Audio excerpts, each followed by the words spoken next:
The feeding rate of goat pellets will vary depending on the number of factors such as the body weight and condition, pregnancy, lactation, which is the level of milk production, activity and quality of roughage being fed.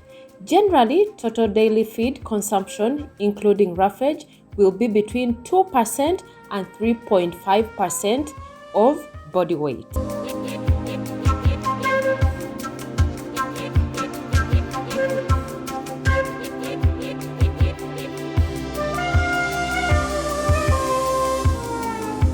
Now, the question is, how often do you feed goat pellets? If you have growing kids and goats, you'll want to feed each goat at least half a kilogram to 1 kilogram of organic goat feed pellets daily. For the lactating goats, you can give them half a kilogram of pellets daily. Then for the gestating goats, you can feed at least 1 kilogram of these pellets per goat in a day.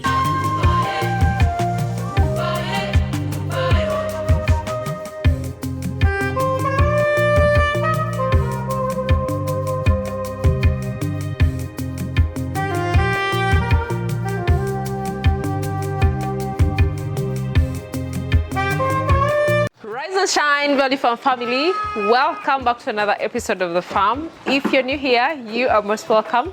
Please consider subscribing if you haven't already, and also turn your notification bells not to miss out on any episodes of The Farm. And of course, to all our returning subscribers, thank you so much. Really appreciate you guys so much. Thank you for being part of the family, and thank you so much for loving Value Farm. We also appreciate you guys like a lot. Thank you so much. Well, we are back at the farm. So many things happening today. Fortunately enough, we are doing, activities that you like to really see us doing on ground, because most of you want us to share with you what is happening at Value Farm, what is different from Value Farm, how we are doing things at Value Farm. So basically, there's a lot that is really actually happening today, and I'm really super excited to share all this with you. Today is like vaccination day. Like we always tell you all the time, when you are doing goat farming, please vaccinate your animals. Keep them on track. Have your calendar so that you know that on this date I'm supposed to vaccinate for this. So some of the diseases that you really have to vaccinate your goats are like Clostridium. You have to vaccinate PPR, FMD, that is foot and mouth disease, then also cough. Those are major diseases that really affect your goats. That's why you see some of the goats are not looking good, some of them are not growing healthy, some of them are dying. So you have to make sure, have a routine, have a calendar. Make sure at your farm, at least the farm managers are doing their best following, keeping up on track. And you as a person, or you as the owner of the farm, should make sure that these goats are vaccinated on time. And for the vaccination period or time that you're supposed to do that, I would advise anyone to be there, because you know what, if in case you're a commercial farmer and you have so many goats at your farm, it is really very difficult for you to keep track or to notice that all goats are vaccinated. So at least if you have, like how we've been doing right here, we have been vaccinating section by section, and of course we have different people who have been doing it together with us. And of course, me personally, I've been here to monitor to see that there is a section that whenever they vaccinate, they take them. Like you can see right here, guys, we vaccinated from here. This goat on this other section here have already been vaccinated, and we are going to go, let me show you.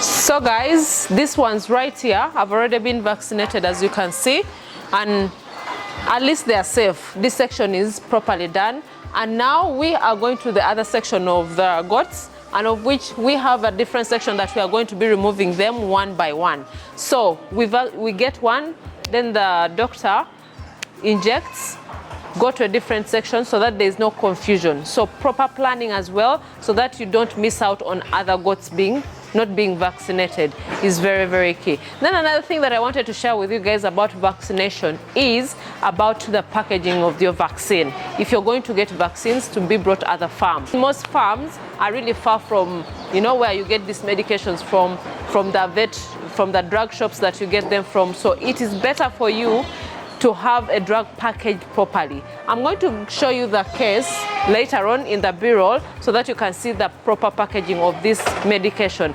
If the medicine is not properly packaged and it's not cool enough, because it has to be packaged in ice. Sometimes when you go to, maybe you send someone to bring for you these vaccines, some of them do not deliver on time. Some of them just take their time before bringing it to the farm. What you have to know about the vaccine is the vaccine should be in the cold chain. And if the cold chain is maybe broken, or maybe the ice is not even there, visibly not there, that means, you know, you can't really administer this vaccine to your animals, because that is going to cause more harm. It's like useless. So what I would advise you, I have some little one here who is just trying to lick my, okay, come. Hey, you're the one coming to me. Okay, go down. I was still telling you about the packaging of this vaccine. The cold chain should be properly packaged, properly sealed. It should be with ice, and the medication should be cool enough. If the ice is not in the cool box, that means you're wasting your time. That's why you realize sometimes, like, people bring these vaccines, they vaccinate, and they tell you, okay, I vaccinated this and that, yet vaccine wasn't potent. So it is very advisable for you to be there as well. Do not just leave such processes to your farm managers, to your workers to administer, because you have to make sure everything is done properly. Yes, so we are on the other side, and of course I don't want these videos to be so long. I just want us to always pick up something and also learn something from these videos right here.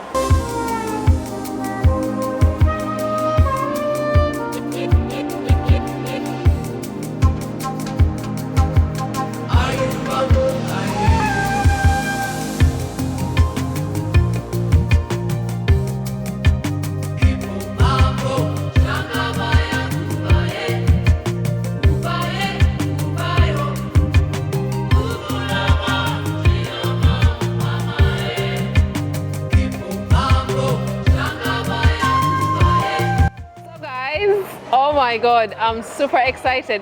Guys, do you remember when I came here just a few days ago and I showed you guys about this one here? It was just born that very day. And I don't know, for those who have been watching our videos, you should have seen them. I'm struggling with this kid. Guys, I'm struggling with this kid. He's so heavy. I was trying to carry him. But guys, this is, oh my God. Okay, let me carry you properly. Oh, come here. So guys, this is one of the kids that last week I showed you that he was just born.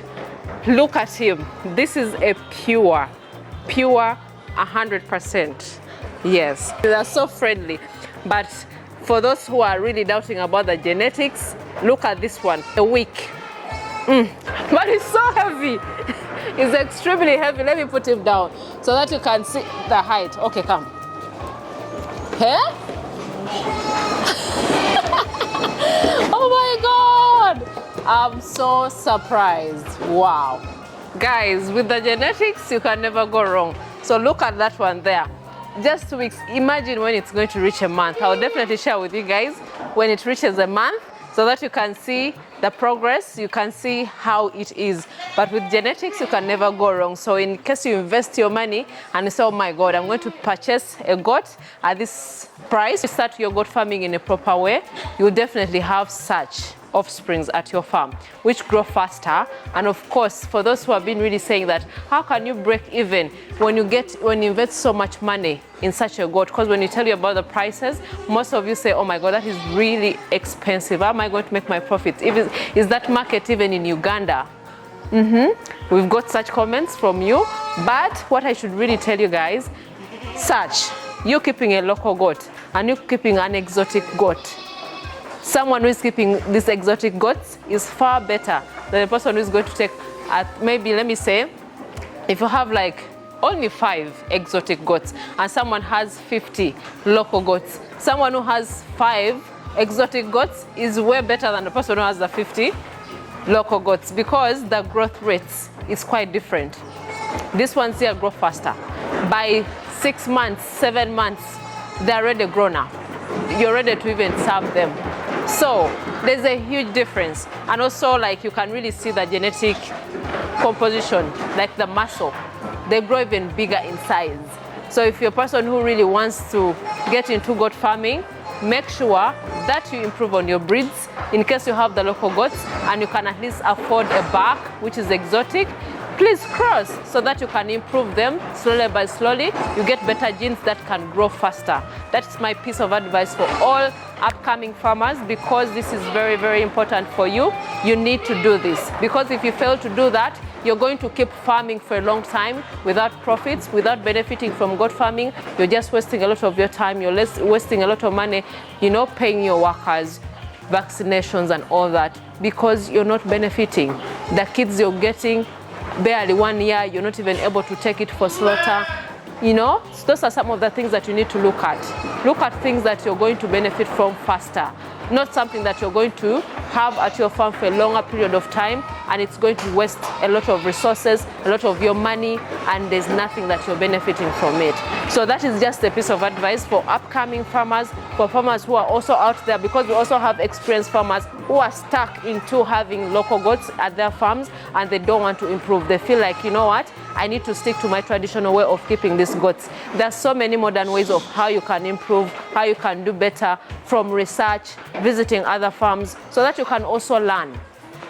So I would really advise you farmers out there, keep learning every day, and learning does not stop. I know I might be looking like I'm repeating the same things over and over again, but there are new people who are watching this video. That's why I have to emphasize. That's why I have to, you know, keep reminding you that please go out there, do your research, keep learning new ways of how you can take care of your goats, how you can improve your goats out there, and also do better, so that you can also benefit from all these businesses properly, and you also, you know, profit yourself, make something for yourself as well. But I would really appreciate you guys so much for that. You know, most of you requested these videos not to be so long, not to be too much. That's why I want to make them a little shorter, not too much for you guys. But of course, more episodes will be coming up, so that, you know, we have so much for you, but also to make your minds, you know, sane enough. So guys, we are also here with our vet, of course, who's also going to teach us a little bit about this vaccination right here, because, you know, as I told you, vaccination is very important, should be done on time. Have your calendars and make sure you do it properly. So Dr. David, what vaccination were we giving them today? We were doing enterotoxemia vaccination, or other, you may find other guys call it Clostridium. In short, it controls, Clostridium is a bacteria. So it controls all the Clostridium that bring about enterotoxemia. That is pulpy kidney, type A, C, enterotoxemias. So we were doing an enterotoxemia vaccination. We normally do it after every 6 months. 6 months, yeah. Yeah. So it's key, because if you don't vaccinate them, especially right now when the grass is all lush, this is the high time it affects the animals. You find that an animal is healthy in the morning. When it goes to the grazing field, it bloats and then instant dead. Yeah. Yeah. Then other vaccination we carry out is of black coat anthrax. Also, it's very key. Black coat anthrax goes hand in hand with this enterotoxemia. It's also a bacterial vaccine, and it sets in at this time where we are. Yeah, true. Yeah, like the rainy seasons and all that. Yeah. I remember with that time that we have off, like with the kids especially, where they have the swollen mouths and all that, the rash. The papules, the pimples. And all that. So when it reaches that stage, it's very hectic to control. To control it, so yeah. We better do preventive measures. Yeah. Vaccinate them, and then we check the dosage, because the dosage matters a lot, such that we don't overdose them. Like for this vaccination that we have done right now, for neurotoxemia, we do 2 meals per animal, be it sheep and goats. And the goats. For the lambs and kids, we do 1 meal. 1 meal each. And Wow. it's advisable, if you are not well conversant, find a vet, at least someone who knows the right dosage and the right route of administration. That is true. Thank you so much, David. You can continue. These are an automatic syringe. It helps a lot when you are vaccinating a large herd of animals, rather than the normal releasable syringes that you draw one, Draw one, then again administer. Draw one.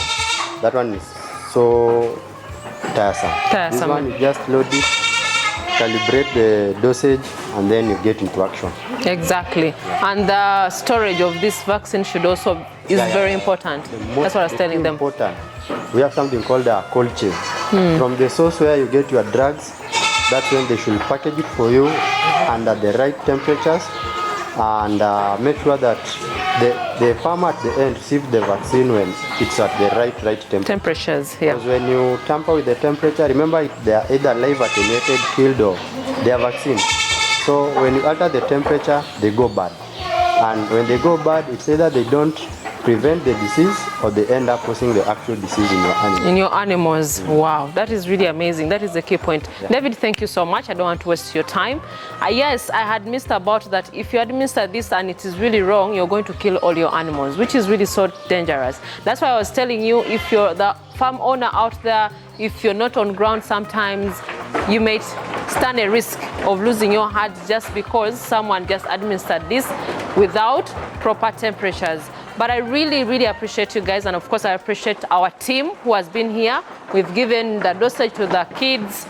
Now we are going to the lambs, that other side of the farm, because this is just one part of the section that we are doing. So we have to go down that side so that we can also do the same. And of course we are trying to see that it is still morning. We still want to take these goats outside on time because they need to feed. And remember, early in the morning we didn't give them any feeds because these other South African goats right here first have their meal in the morning, but just because we were supposed to vaccinate them early in the morning, so we did not give them any feeds. So we have done that. They have to go and feed. They should be really so hungry because they have not had anything at all in the morning, so we have to take them out in the field. But that is just the process. That is just how we are doing everything right now here, and I hope you guys really appreciate such knowledge by also, sharing these videos, liking the videos as well, because we try our best to share all the informative videos with you so that we can learn from one another. And of course, if you have other suggestions as well, do not feel ashamed to leave your comments down below. If you want to appreciate us as well, say something, where you're watching from as well, leave your comments down below. If there's something you want to suggest as well, please feel free. This is a community that we learn from one another, because learning does not stop at all. But I really appreciate you guys so much. I don't want to make this video so long because, we have to really digest each and everything that we've learned from this video so that we can wait for another episode. Because I promise you guys, it has been so much of late. We have been having a little hiccups here and there, but I'm going to be bringing more videos for you so that we can definitely learn more on goat farming and other, other bits of farming that we are having at the farm, because this is a mixed farm. I'll definitely share that with you guys. But if you haven't already checked out our social media platform, I don't know what you're still waiting for.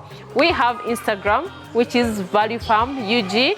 Facebook, Value Farm. TikTok is also Value Farm. Go see behind the scenes and also learn something, or just get inspired or motivated to do something at your farm. Yes, but I really appreciate you guys so much. If you've watched up to this point, just give us a thumbs up. Yes, and also click the share button or even subscribe, because we appreciate you guys so much. Till next time, bye.